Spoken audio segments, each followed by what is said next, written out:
আচ্ছা, আপনারা একটা কথা বলুন তো, আপনারা কি বেতো শাকের ব্যাপারে জানতেন? এটা কেন খাওয়া হয়, কখন পাওয়া যায়, আর খেলে কি হয়, এসব নিয়ে কি কখনো কোনো চিন্তা এসেছে?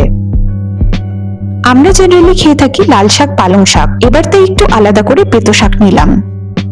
বাজারে গেলেও এই শাকটা আলাদা করে নজর কাড়ে না, কিন্তু যাদের অভ্যাস আছে তারা জানে এটা হালকা, সহজ আর শরীরের জন্য ভালো। বেতো শাক বা যেটাকে পাথুয়া শাকও বলে, দুটো একই জিনিস। শীতের সময় বেশি পাওয়া যায়, নভেম্বর থেকে ফেব্রুয়ারি। আর রান্নাটাও খুব স্ট্রেট ফরওয়ার্ড। ভালো করে ধুয়ে নেওয়া শাক, খুব বেশি কাটা নয়, কারণ এই শাক নরম থাকলেই ভালো। আমি এখানে পাতাগুলোকে ছাড়িয়ে নিয়ে অল্প কুচো করে নিচ্ছি। এই শাকটা ভাতের সাথে বেশ মানিয়ে যায়, গরম ভাত দিয়ে এটা খেতে ভালোই লাগে। আচ্ছা, এই রান্নায় শাক ছাড়াও আমি আলু আর বেগুনও ব্যবহার করছি। আলু বেগুনটাকে ছোট টুকরো করে কেটে নেব। রান্নায় বেগুন হালকা একটা সফটনেস আনে, আর আলু আর বেগুন দিয়ে দুটো ঠিক ব্যালেন্স করে দেয়। তবে এই সবজিগুলো কাটার সময় মাথায় রাখতে হবে যাতে সাইজগুলো বেশি বড় না হয়ে যায়, কারণ আমরা প্রত্যেকেই জানি যে কোনো শাক রান্না খুব তাড়াতাড়ি হয়ে যায়, আর তার সাথে যদি বেশি বড় সাইজের সবজি কেটে দেওয়া হয় তাহলে সেদ্ধ হতে অনেক সময় নেয়, তাতে শাকের যে টেস্টটা সেটা ব্যালেন্স হয় না।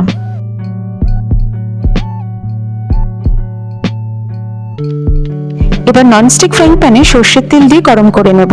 তারপর কেটে রাখা ছোট আলুর টুকরোগুলোকে দিয়ে ভেজে নেব। তারপর দেবো স্বাদ মতো নুন আর দুটো কাঁচা লঙ্কা চিড়ে এখানে দিয়ে দেব।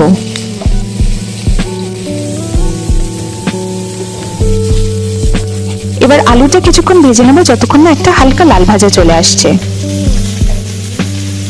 তারপর বেগুনগুলোকে দিয়ে কিছুক্ষণ ভেজে নিয়ে সামান্য নুন আর হলুদ গুঁড়ো দেব।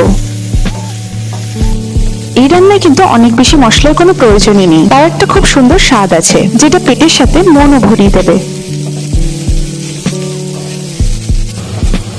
যখন দেখবেন আলু আর বেগুনটা সুন্দর একটা ভাজার রং চলে এসেছে, তখন আমরা শাকটাকে দিয়ে দেব। এবার বাকি সবজির সাথে ভালো করে মিশিয়ে নিয়ে সামান্য একটু হলুদ গুঁড়ো দিয়ে দেব।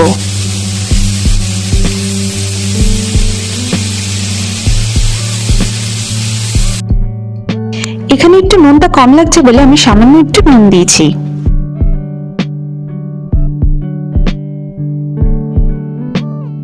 এবার কিছুক্ষণের জন্য একটু ঢাকা দিয়ে রেখে দেবো, ওই ধরুন 1-2 মিনিটের মতন। গ্যাসের আঁচটা কিন্তু এই সময় মিডিয়াম থাকবে। দেখুন, আমাদের শাক রান্নাটা কিন্তু প্রায় শেষের পথে। আলুটা ঠিকঠাক সেদ্ধ হয়েছে কিনা বোঝার জন্য আমি এখানে একটা কেটে দেখছি। সহজেই ভাঙা যাচ্ছে, মানে ভালোভাবে রান্না হয়ে গেছে। রান্না যখন প্রায় শেষের পথে, তখন আমরা এখানে সামান্য একটু চিনি দিয়ে দেবো। চিনি দিলে শাকের নিজের স্বাভাবিক স্বাদটা আরো স্পষ্ট হয়।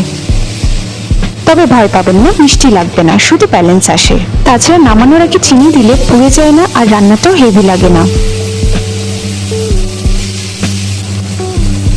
আপনাদের কেমন লাগলো? বেতো শাকের খুব সাধারণ একটা রেসিপি, তবে একটা কথা কি জানেন, ঠিকঠাক রান্না হলে আলাদা করে কিছু প্রমাণ করার দরকার পড়ে না। লাল শাক, পালং শাকের বাইরে গিয়েও কখনো কখনো এমন কিছু থাকে যেটা সাইলেন্ট কিন্তু ভালো কাজ করে। শীতের দিনে হালকা কিছু খেতে ইচ্ছে করলে একবার এটা মনে রাখবেন, বেশি কিছু না, শুধু ঠিকঠাক নিজের মতো করে রান্না করলেই যথেষ্ট। ভালো লাগলে প্রিয়জনদের সাথে শেয়ার করে দেবেন। খুব তাড়াতাড়ি দেখা হবে নতুন একটি স্বাদ, নতুন একটি গল্প নিয়ে। ভালো থাকবেন, সুস্থ থাকবেন।